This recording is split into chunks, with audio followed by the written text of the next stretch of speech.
Okay दोस्तों, तो ऐसे कुछ क्वेश्चंस लेकर अब मैं आपके लिए आया हूँ जो कि एमटीजी बुक से हैं। रिसेंटली ऑनलाइन ऑफलाइन एग्ज़ाम्स में आए हुए हैं। कुछ स्टूडेंट्स के सवाल थे कि हम इन्हें कैसे सॉल्व करें। ठीक है, तो अब आप लोग अपने घर पे उस बुक से प्रैक्टिस करिए। उसमें से कुछ टफ क्वेश्चंस मैं यहाँ पर लेते रहूँगा magnetic effect of electric current से।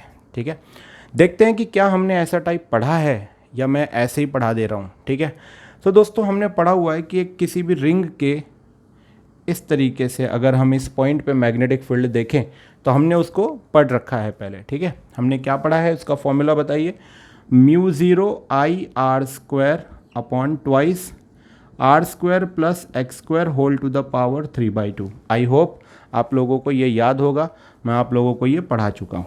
ठीक है, अब आइए क्वेश्चन पे आते हैं। मैंने ये आपको पहले फॉर्मूला क्यों बताया, क्योंकि रिंग उसी टाइप से कुछ दिख रही है ना। एक्सिस से कोई सॉरी सेंटर से कोई एक्सिस पास हो रही है। चलिए, a Helmholtz coil has a pair of loop, दो लूप, मतलब एक की मैग्नेटिक फील्ड निकालना है, सिमिलर दूसरी लूप है तो 2 कर देना है। Okay, each with n turns, n को बाद में भी अप्लाई कर सकते हैं, एंड रेडियस r। तो जो अभी आप mu zero I R square लिए थे, n टर्न्स की वजह से वो म्यू ज़ीरो एन आई हो जाएगा, mu zero N I R square. They are placed coaxially, जिन्हें क्वेश्चन नहीं दिख रहा हो उनके लिए रिपीट कर रहा हूँ, at distance capital R, at the same current I. Same current flow हो रहा है दोनों में से, flows through the loop in the same direction. दोनों में से सेम करंट और सेम डायरेक्शन में भी फ्लो हो रहा है। अपोजिट डायरेक्शन में होता तो ज़ीरो हो जाता, क्योंकि अपोजिट में माइनस हो जाता। The magnitude of magnetic field at P, हमें फाइंड करना है एट पी। देखिए पी देखिए आप, ठीक है। मिडवे मतलब ये बोला गया है कि इस लाइन के एकदम सेंटर पे मिडवे। अब ये पूरी लाइन कितनी है, आर, तो बेटा ये आधा डिस्टेंस कितना होगा, r/2।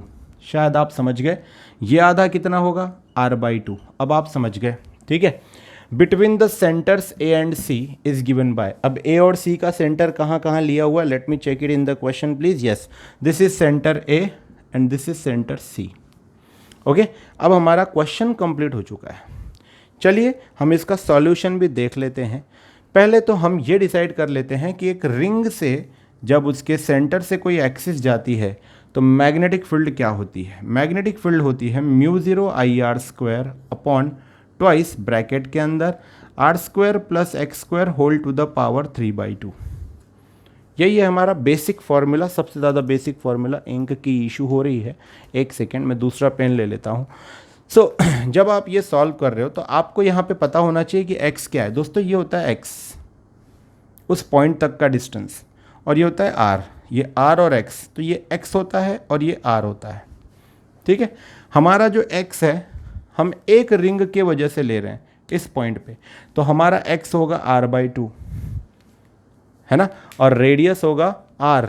क्यों होगा r, क्योंकि ये पूरा डिस्टेंस जो है यहाँ से यहाँ डायमीटर वो ट्वाइस r दिया है, तो आधा डिस्टेंस कितना होगा, r। बहुत सिंपली, बहुत स्लोली सॉल्व करना है। तो r की वैल्यू होगी r इटसेल्फ, और x के जगह पे लेना है r/2। ठीक है, मैंने आपको बता दिया कि ये x होता है और ये रेडियस होता है। इसमें x ये होता है और ये r होता है। आपको ये पहले से पढ़ के रखना चाहिए। देखते हैं फिर आगे क्या होगा। b is equals to mu zero I R square upon twice bracket में आर स्क्वायर प्लस x क्या हो जाएगा बेटा हमारा, r/2। देख लो डायग्राम में, सो r/2 का होल स्क्वायर, क्योंकि x का स्क्वायर है तो आपको r/2 का whole square whole to the power 3/2 करना होगा। थोड़ा सा स्क्रीन को हॉरिजॉन्टल रखेंगे अपने फ़ोन को तो मैं जो लिख रहा हूँ वो दिखेगा। बहुत बड़ा क्वेश्चन है, थोड़ा सा अच्छा हमें सॉल्व करना पड़ेगा, एक एक स्टेप सॉल्व करना होगा आपके लिए, इसलिए मैं थोड़ा सा छोटा छोटा लिखने की कोशिश कर रहा हूँ। ठीक है, तो देख लीजिए ये हो गया। मैंने x की जगह पे r/2 ले लिया, x का स्क्वायर है तो r का square whole to the power 3/2, इस तरीके से आपको मैंने सॉल्व करके दे दिया। अब आगे बढ़ेंगे, b is equals to number of turns आ जाएगा यहाँ पे, वो हम फाइनली आंसर में भी लिख सकते हैं, या तो आप अगर चाहे तो mu zero N I R square लिख सकते हो। तो मैं चाहता हूँ कि हम उसे नंबर ऑफ टर्न्स को बाद में ही लिखें। सो b इज इक्वल्स टू, अभी हम एक लूप के वजह से ले रहे हैं, एक रिंग के वजह से ले रहे हैं, तो b की वैल्यू यहाँ पे सॉल्व कर लेता हूँ। Mu zero I R square upon twice bracket में आर स्क्वायर प्लस, बस यही जो नीचे का जो कैलकुलेशन है ना, यही सॉल्व कर लोगे आपका आंसर सही आ जाएगा। आर स्क्वायर प्लस, हाँ आर का स्क्वायर क्या होता है बेटा, आर स्क्वायर, ओके, अपॉन 2 का स्क्वायर क्या होता है 4। देखो ये होल ब्रैकेट स्क्वायर है, तो ये हुआ 2 का square 4 whole to the power 3/2। नीचे सॉल्व कर रहा हूँ मैं, b इज इक्वल्स टू, आपका कैलकुलेशन अगर अच्छा है तो आप खुद सॉल्व करो, जिन्हें ऐसा लगता है कि वो ये क्वेश्चंस खुद से सॉल्व कर सकते हैं तो वो लोग पॉज करके खुद से सॉल्व करते रहा करो, ठीक है, ओके।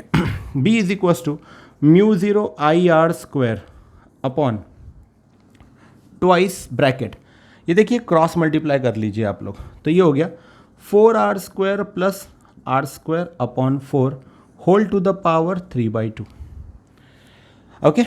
तो अब दोस्तों b is equals to μ0 I R square upon 2 as it is रहने दो, उसको छेड़ना मत फिलहाल, ट्वाइस ब्रैकेट को सॉल्व कर लो पहले, 4r square plus R square, 4r square plus R square 5r square, so it becomes 5r square upon 4 to the power 3/2, ठीक है। यहाँ तक का कैलकुलेशन मैंने करके दे दिया है। एक कई बच्चों की कंप्लेन हमेशा होती है कि हम क्वेश्चन देख के आंसर सॉल्व नहीं कर पाते हैं, हमें पढ़ाया हुआ तो समझ में आता है बट क्वेश्चन देख के आंसर सॉल्व नहीं कर पाते, क्योंकि आपकी प्रैक्टिस बड़ी कम हो रही है। आप जो मैं सॉल्व करवा रहा हूँ उसे देख के एक अपने मन से प्रॉब्लम सॉल्व करो और दूसरा प्रॉब्लम बिना देखे सॉल्व करो, एक प्रॉब्लम देख के सॉल्व करो और उसी फॉर्मूले का दूसरा प्रॉब्लम बिना देखे सॉल्व करो। 1-2 दिन उस सब्जेक्ट को दो, उस चैप्टर को दो, उस फॉर्मूले को दो। अगर आप इस फॉर्मूले पे 3 से 4 न्यूमेरिकल सॉल्व कर लेते हैं तो ये पता चल जाएगा कि किस केस में हमें ये सॉल्व करना है। भाई रिंग दिखी, सेंटर का एक्सिस दिखा, तो यही फॉर्मूला यूज करना है, बाकी सब तो क्वेश्चन में दिया है। So spend time 2 to 3 days with one chapter, specially formulae को समय दो। देखो ये 2018 में आया हुआ क्वेश्चन है, अभी 3 दिन पहले मैंने कुछ क्वेश्चंस लिए थे 19 में, 2018 में, तो वो भी आपने खुद सॉल्व कर लिए थे। Spend time with formulas and questions, 2-2, 3-3 दिन एक ही चैप्टर को दो, एक ही सब्जेक्ट को दो, तब ज़रूर होगा। और बिना देखे कोशिश करोगे, देख के करोगे तो समझना ही है, पर अगला क्वेश्चन पे रुक जाओगे। यही मंत्र है, दूसरा कुछ भी नहीं। चलिए आगे, कैलकुलेशन अगर आ गया होगा बहुत अच्छी बात है, ठीक है।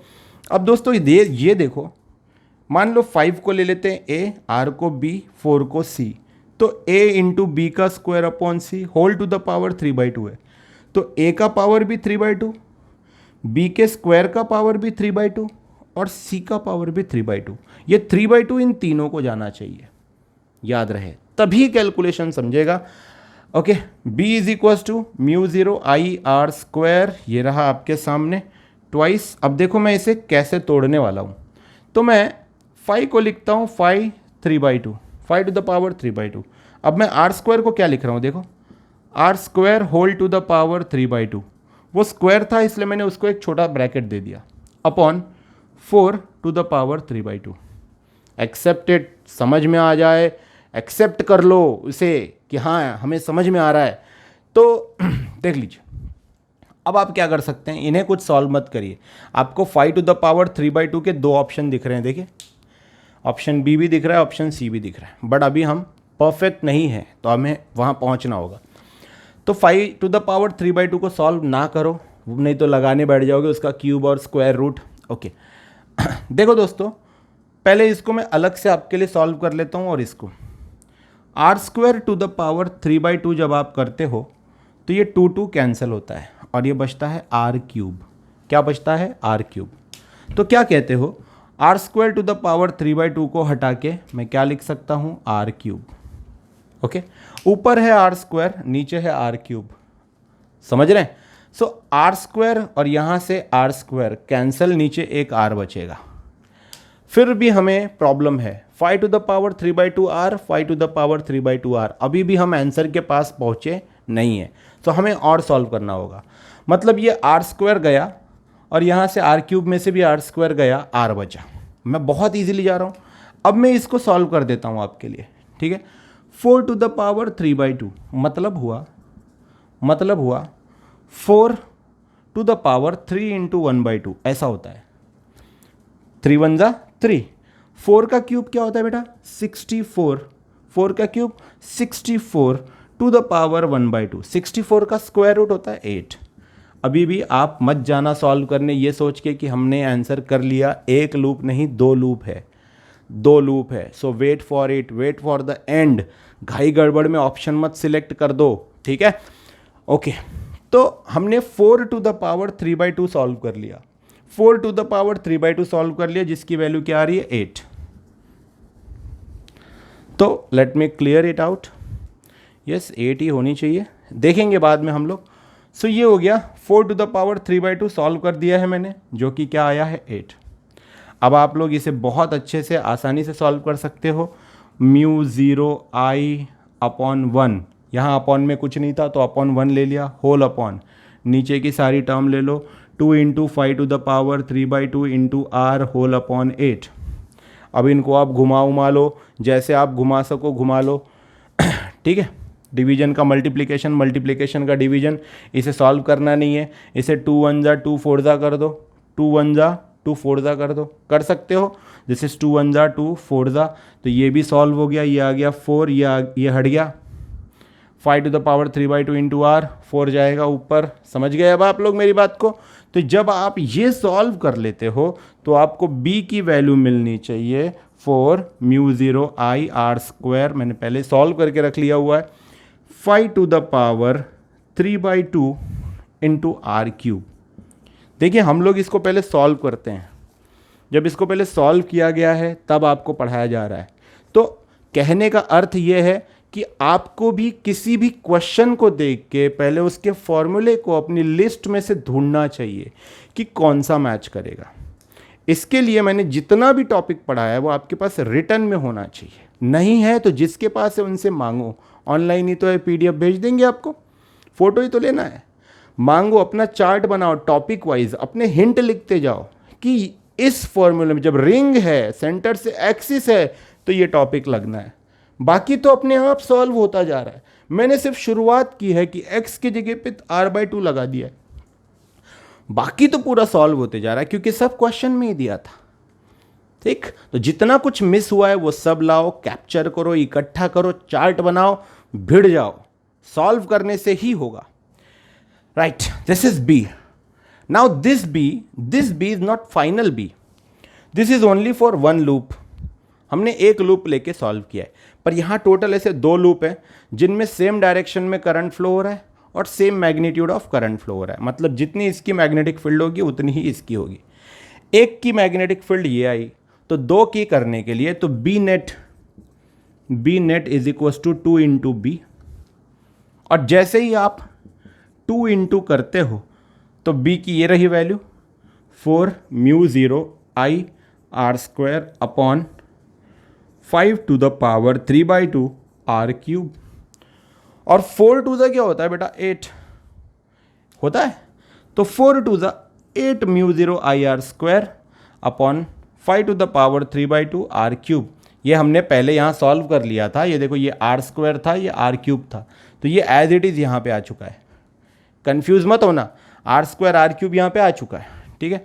आप इसे अब भी सॉल्व कर सकते हो या जैसा पहले था वैसा रख सकते हो, मतलब यहाँ पे आपके पास सिर्फ r था तो इसे यहाँ से हटा दो, यहाँ पे क्या रखो सिर्फ r, यहाँ पे भी क्या रखो सिर्फ r।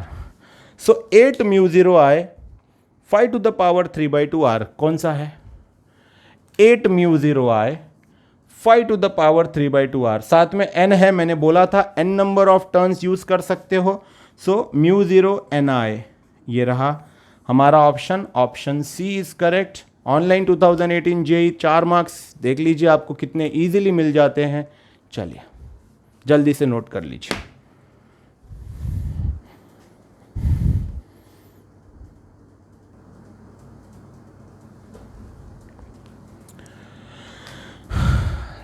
तो देखिए नेक्स्ट क्वेश्चन, ये भी 2018 का ही क्वेश्चन है भैया, बहुत ज़्यादा वेटेज है इस चैप्टर को, आप लोग इस चैप्टर से अच्छा स्कोर ले सकते हो, ठीक है। याद रहे तो थोड़ी मेहनत तो करनी पड़ेगी, है ना, सिर्फ लेक्चर करने से नहीं हो सकता, मेहनत करनी पड़ेगी। और हाँ एक बात, इस सेशन में, इस वीडियो के सेशन में इस बात पे ज़्यादा बात करूँगा मैं या फोकस करूँगा कि बाद में प्रश्न देखने पे समझ नहीं आता कि कैसे सॉल्व करें, ये सबसे बड़ा क्वेश्चन है। तो कैसे सॉल्व करें ये बार बार बात करता रहूँगा और उसे फॉलो करोगे सॉल्व हो जाएगा, नहीं करोगे नहीं होगा। Okay, so a current of 1 ampere, I hope कि स्क्रीन दिख रही है। A current of 1 ampere is flowing on the sides of an equilateral triangle, जिसके लिए इक्विलैटरल ट्रायंगल की क्लास 10th की तो भी प्रॉपर्टी हमें पता होनी चाहिए। आगे ऑफ साइड, ये ट्रायंगल की साइड दी हुई है, इक्विलैटरल ट्रायंगल। हाँ, आपको एक बात बता दूं, बहुत सारे क्वेश्चंस आएंगे इक्विलैटरल ट्रायंगल पे, आपको प्रैक्टिस आपको कर लेना है, समझ लेना है। इक्विलैटरल ट्रायंगल का ये साइड दिया हुआ है तो सारी साइड सेम होंगी क्योंकि वो इक्विलैटरल ट्रायंगल है। The magnetic field at the centre of the triangle will be, so let us draw, एक इक्विलैटरल ट्रायंगल बनाते हैं। सपोज ये एक इक्विलैटरल ट्रायंगल है ना। मीडियंस आपको पता होगा, मीडियंस बनाने से एक सेंटर हमको मिलता है। चलिए ये है वो पॉइंट सपोज, तो मीडियन तो यहाँ से परपेंडिकुलर होता है, तो याद रखें ये होता है 90 डिग्री। और इक्विलैटरल ट्रायंगल में ये जो एंगल बनता है ना, ये 60 डिग्री का होता है दोस्तों, ये भी होता है 60 डिग्री का। याद रहे ये प्रॉपर्टी है इक्विलैटरल ट्रायंगल की, ज्योमेट्री में आपने ये पढ़ा होगा। 60, ये 90, ये 60, ये 90, ये 60। ऑब्वियसली एक ट्रायंगल में मान लीजिए ये जो ट्रायंगल है इसमें ये 60 या 90 है, तो ये कितना होगा 30, क्योंकि तीनों एंगल मिला के कितने होते हैं 180 डिग्री। चलिए इसको एक नेम दे देते हैं जैसे भी मैंने सॉल्व किया होगा। इसकी ये लेंथ है L, यहाँ से लेके यहाँ तक की जो लेंथ है इसे ले लेते हैं L। सो ये मीडियन होता है तो इसका जो हाफ होगा ये होगा L/2 और ये भी होगा L/2, राइट। सो L/2 L/2 ये आपके सामने आ गया है। ओके दोस्तों, याद करो किसी एक ऐसे वायर से ये जो पॉइंट होता है इस पे हमने मैग्नेटिक फील्ड पे कल भी न्यूमेरिकल सॉल्व किया था, राइट। पहले भी हमने इस पे न्यूमेरिकल सॉल्व किया है, जो ये स्ट्रेट वायर से हम पॉइंट लेते थे 90 डिग्री पे, याद आ रहा है। बस ये थोड़ा सा बेंड है और क्या। आप यही सेम डायग्राम इधर से भी बना सकते हो या आप यही सेम डायग्राम इधर से बना सकते हो। किसी भी एक साइड का कैलकुलेशन कर लो, मल्टीप्लाई बाय 3 कर दो। क्यों? क्योंकि 3 साइड्स है, इक्विलैटरल ट्रायंगल है। बस यही आपसे बता सकता हूँ। तो अब चलिए जिनको समझ में आ गया है कैलकुलेशन स्टार्ट कर दें। हमने इस वैल्यू को a लिया था और हमने ये फॉर्मूला सॉल्व किया था μ0/4π I/a sin θ1 प्लस sin θ2।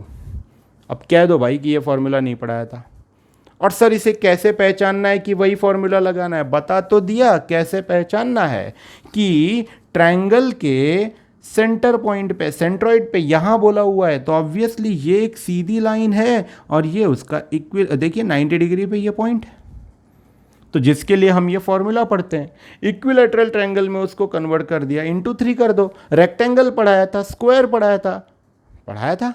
चलिए सॉल्व करेंगे। आई होप मेरा फोकस सिर्फ एक ही चीज़ पे रहेगा कि आपको क्वेश्चन से डायग्राम कैसे बनाना है, पहचानना कैसे है। डायग्राम इस क्वेश्चन में नहीं दिया था, पिछले क्वेश्चन में दिया था। तो इक्विलैटरल ट्रायंगल तो पता ही है कैसे बनाना है, और उसकी ये प्रॉपर्टी याद रखो कि अगर उसके सेंटर के बारे में बोला जाएगा तो ये 60 आप याद रखेंगे, और ये जो होगा ये बनेगा 90 का। ठीक है, जब आप इक्विलैटरल ट्रायंगल का सेंटर ऑफ मास फाइंड करते हैं, चलिए मैं बताता हूँ आपको एक ट्रायंगल का सेंटर ऑफ मास कैसे फाइंड करते हैं। सो तीनों एंगल से तीनों साइड्स को इस तरीके से आप बाइसेक्ट कर सकते हो, ऐसे ये होता है। तो वही है ये पॉइंट। ठीक है, ये ज्योमेट्री है, थोड़ा बहुत मैंने पढ़ा था इसलिए मैंने आपको बता दिया। ठीक है, चलिए कैलकुलेशन करें आप। ओके, व्हाट अबाउट कैलकुलेशन, क्या चीज़ें दे रखी हैं हमें वो देखेंगे हम, उसके बाद हम सॉल्व करेंगे। चलिए मैं यहाँ से स्टार्ट करता हूँ, इसे मिटा देता हूँ। यहाँ पे लिखूँगा b is equals to specially μ0/4π I/a bracket में sin θ1 प्लस sin θ2। अगर आपको sin θ1 प्लस sin θ2 के जगह cos θ प्लस cos θ मिल जाए तो टेंशन मत लेना, sin 90 माइनस θ cos θ, तो ये जो 30 डिग्री आएगा, देखो अगर ये 90 आया तो ये 90 आएगा, और ये कितना आएगा 30, 90, 60 और 30, 180। किसी भी ट्रायंगल में अगर आप कोई भी एक ट्रायंगल ले लेंगे, कोई भी एक ट्रायंगल, ये एक ट्रायंगल है, ये एक ट्रायंगल है, ये बीच में लेंथ आपको दिख रही होगी, दिख रही है ना। सो ये 30 बन जाएगा। और cos 30 sin 60 की वैल्यू भी तो सेम होती है, कंफ्यूज मत हो, हम इससे ही सॉल्व करेंगे, टेंशन मत लो। मैंने ये लेंथ ले लेना ए मैं बोलते जा रहा हूँ, उससे समझो अगर दिख नहीं रहा है तो। ये लेंथ है ए, मैंने आपको बताया था कि ऐसे इस लेंथ को हम ए ले रहे हैं, आप आर ले लो, डी ले लो, चलेगा। तो देखो, सो आपने ये लिख तो दिया है।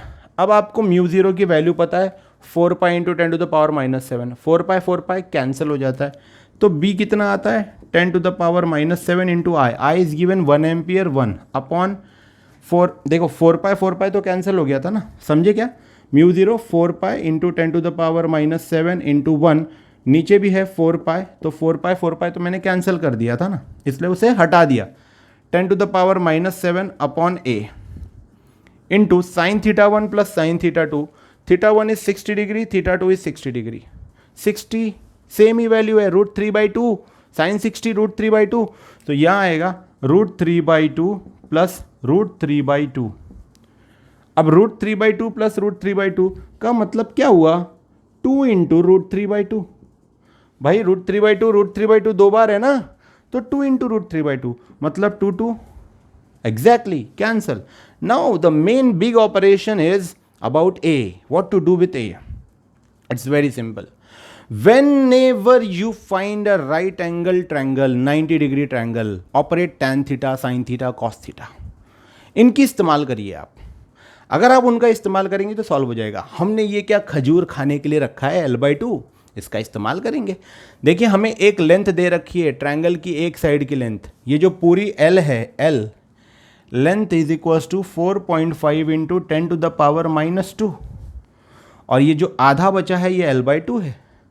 तो अगर हम ये ऊपर वाला ट्रायंगल लेके सॉल्व करेंगे ये ऐसे, और ये है 90, देखिए ये है 90, तो ये है L/2 और ये है A। ठीक, tan थीटा इस्तेमाल कर सकते हैं।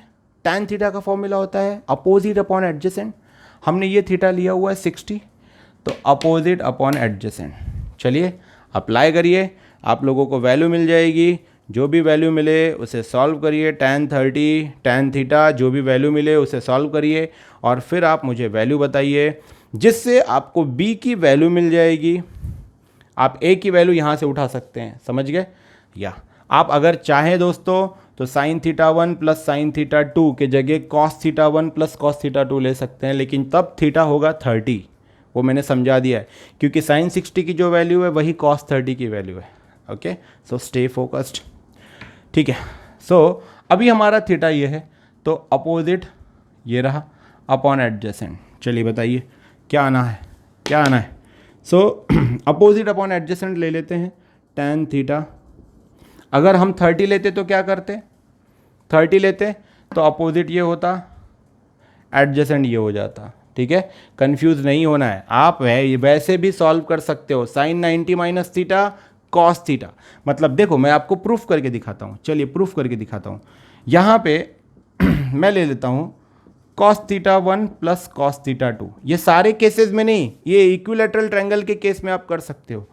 सो कॉस 30 और कॉस 30, तो थीटा ये हो जाएगा कॉस 30 और कॉस 30। मैं स्लोली जा रहा हूँ, इसे आप सिंपली समझो, सॉल्व करो।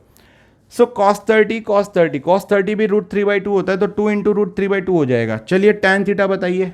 अब थीटा क्या है आपका 30, तो अपोजिट अपॉन एडजेसेंट। अपोजिट है a, एडजेसेंट है L/2। So tan theta is equals to opposite upon adjacent a upon L/2 आ गया। अब क्या करेंगे, a की वैल्यू फाइंड कर लीजिए। a is equals to L/2, division से मल्टीप्लीकेशन भेजिए, L/2 into tan theta into tan theta. Sir आपने इसे ऐसा क्यों किया, इसलिए किया क्योंकि साइन थीटा और कॉस थीटा की दोनों की वैल्यू यहाँ पे क्या है, सेम। कंफ्यूज ना हो, साइन 60 √3/2, कॉस 30 √3/2, याद रहे। ओके, पैनिक ना करो। तो आगे देखो, ध्यान दो, tan 30 तो जानते हो, हाउ मच, 1/√3। tan 30 लेना है ना, यस tan 30 लेना है, थीटा क्या है 30, सो tan 30 1/√3 शायद से।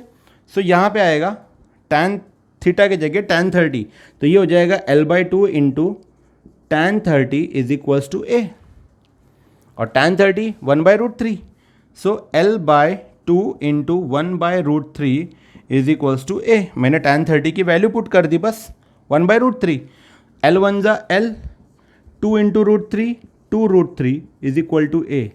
This is just a calculation part, nothing else. अभी भी हम कैलकुलेशन क्वेश्चन से दूर हैं। देखिए ए मिल गया है, बी की वैल्यू में ए मिल गया है हमको, ठीक है। ये ए हमें यहाँ पे इंस्टॉल करना है। तैयार हैं आप? ये आप लोग लिख लीजिएगा, समझ लीजिएगा। मैं ए को डायरेक्ट वहाँ पे पुटअप करूँगा L/2√3। आई थिंक हम सही जा रहे हैं। L/2√3 is the value of a, yes exactly. तो देखो, so b is equals to 10 to the power -7 into 1, लिखने की ज़रूरत नहीं है, upon a is L upon क्या आया था हमारा 2√3, yes 2√3। Never forget that this 10 to the power -7 is nothing but 10 to the power -7 upon 1, है ना। तो ये आप याद रखेंगे, बाद के लिए काम आएगा आपको। 10 to the power -7 upon L upon 2√3 into यहाँ क्या बचा है, सिर्फ √3। क्लियर है? अभी हमने सॉल्व नहीं किया है। अब b की वैल्यू हम आगे बढ़ रहे हैं। अभी सिर्फ एक साइड के वजह से b सॉल्व हो रहा है। देखो क्या है कि जब आपको कैलकुलेशन फटाफट आप खुद करोगे, ना किसी को पढ़ाना है ना बताना है, तो यही प्रॉब्लम फास्ट सॉल्व कर पाओगे। मैं तो अभी आपको समझा रहा हूँ, बता रहा हूँ, एक एक टॉपिक समझा रहा हूँ।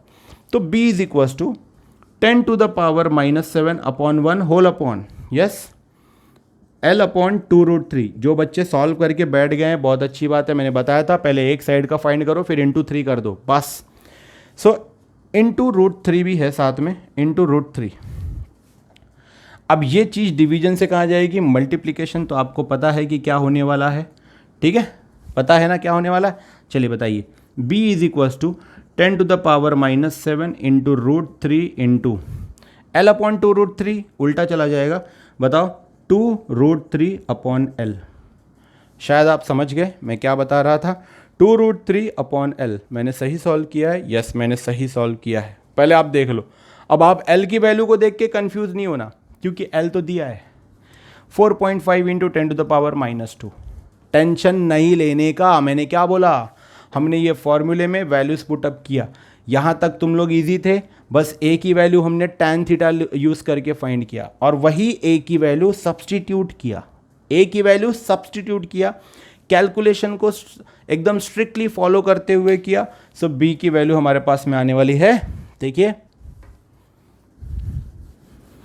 b की वैल्यू हमारे पास में आने वाली है, b is equals to 10 to the power -7 √3 into √3, 3 into 2 upon L। अब L क्या है, how much is L? L is, yes tell me, 4.5 into 10 to the power -2। This is L and this is B। ये है final B। पर क्या ये answer है? नहीं, ये तो सिर्फ वन साइड के वजह से। B net is equals to 3 into B। मैंने ऐसा क्यों लिखा? 3 इंटू B मैंने ऐसा क्यों लिखा? ये मैंने इसलिए लिखा क्योंकि ये रही बेटा B की value. So 3 into 10 to the power -7। मैं 10 टू द पावर -7 बाद में लिखूँ तो आपको कोई इशू नहीं है ना, ठीक है।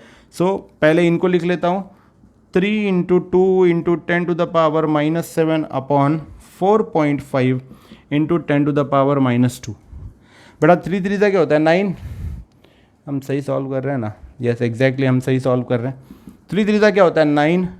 9 into 2 into 10 to the power -7 upon 4.5 into 10 to the power -2।